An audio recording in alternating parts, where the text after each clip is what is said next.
She seemed like she was having a hard time fitting in. I don't remember many people asking them to hang out. She took the breakup really hard.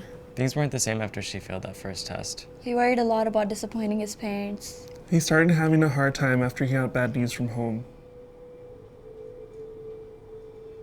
She started pulling away and wouldn't hang out anymore. Every time I came home from class, she looked like she'd been crying. I knew something was up when he gave away his grandpa's watch. He had always told me how much he loved it. I was worried about him because he hardly ate and was always sleeping. They even stopped doing the things they loved. She started drinking almost every day. He even tried to sell some of his stuff. I also noticed that she posted weird messages on social media, like, soon this will all be over.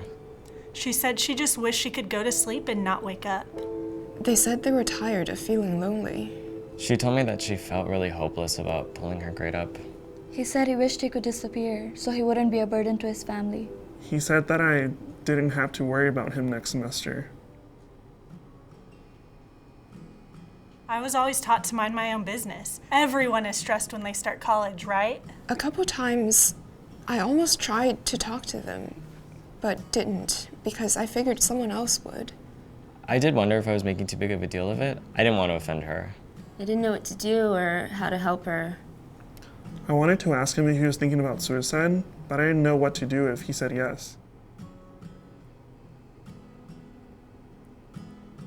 I didn't want to be the one to blame if something happened.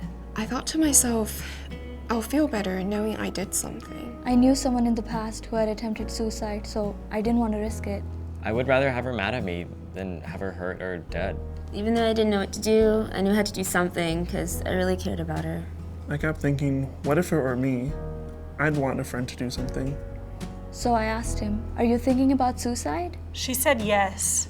So I called the crisis line and got advice on how to help. So I hugged her and said I'm sorry and offered to spend the afternoon with her so we can talk. So I shared that I had problems in the past, and I asked if he was comfortable talking to a counselor. We talked about who could be helpful for extra support for them and decided to call their family and tell them what's been going on. The more we talked, the more concern she shared for her safety, so we agreed to get the residence hall advisor involved. In Texas, we take care of each other. In Texas, we support each other. In Texas, we never walk alone. In Texas, we look out for each other. In Texas, we are family. To help a friend with thoughts of suicide, follow 3 important steps. Recognize when they're having thoughts of suicide and respond. Warning signs for suicide include verbal cues that reveal feelings of hopelessness, helplessness, or feeling trapped, withdrawal, isolation, changes in mood, changes in sleep patterns, changes in substance use, alcohol or other drugs, giving important possessions away, looking for and obtaining the necessary items to attempt suicide, talking about death or dying if out of the ordinary.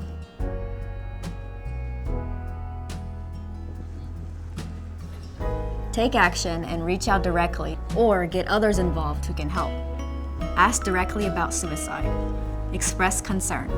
Listen with empathy and no judgment. Remind them that help is available. Remind them that they're not alone.